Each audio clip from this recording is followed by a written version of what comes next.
6월 13일 매일 성경 함께 나누겠습니다. 첫 번째 문단입니다. 베데스다 못에 많은 환자들이 모여 있었습니다. 왜냐하면은 천사가 가끔 못에 내려와 물을 움직일 때에 먼저 들어가는 자가 고침을 받는다고 여기게 되었습니다.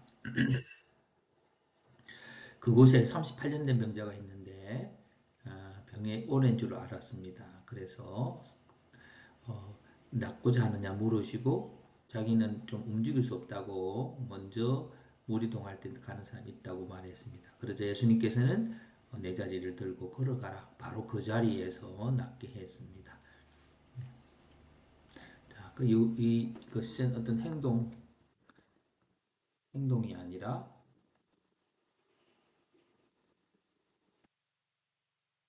예수님을 만남.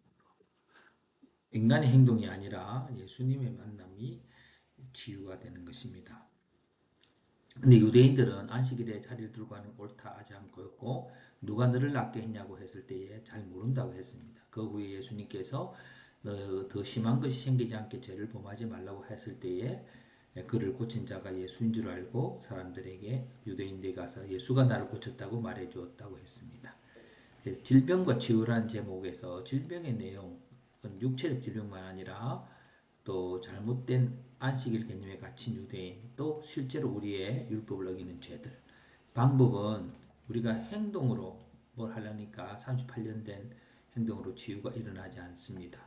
그리고 잘못된 안식일 개념에 갇힌 유대인, 결국 이것 또한 그 개념 속에 있었다면 치유가 일어나지 않았겠죠. 율법으로도 치유가 일어나지 않습니다. 그리고 더 심한 것이 생기지 않도록 죄를 범하지 않는 것인데 육체의 치유보다 더 죄의 문제가 더 중요한 것임을 또 말씀을 해서 더 근본적이라는 것이죠.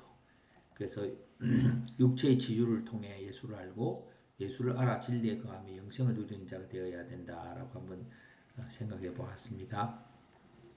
해석을 해봅니다. 여기서 문제는 육체의 질병만이 아니라 잘못된 믿음에서 오는 것과 율법을 알고 지키지만 지킬 수 없는 연약한 육체에 대한 여러 가지가 있다. 육체의 질병을 바로 고쳐주신 치유의 예수님께서는 우리의 생각과 죄도 고쳐주신다. 안식일은 일을 하지 않아서 지키는 것이 아니라 얽매인 것에서 자유하게 됨으로써 안식하게 됨을 알게 하시고 그 안식을 예수님께서 주시면 알게 하신다. 육체의 치유도 중요하지만 더 중요한 것은 악한 것에서 벗어나 거룩한 삶을 사는 능력이 더 중요하다. 예수님께서는 진리를 주셔서 우리를 잘못된 생각에서 죄의 습관으로부터 치유하신다. 적용입니다.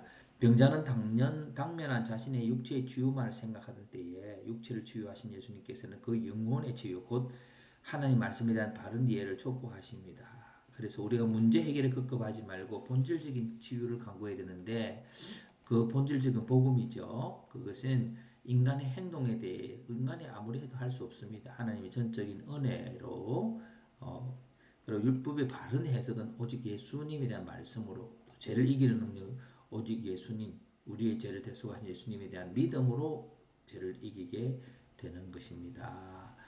38년 된 오래된 병자 인간의 힘으로는 고칠 수 없지만 하나님께서 예수님께서 다가오시고 그에게 율법과 인간의 행동에 대한 한계와 또 우리의 본질적인 문제인 죄에 대해서 가르쳐 주시는 친절하신 예수님을 보게 됩니다.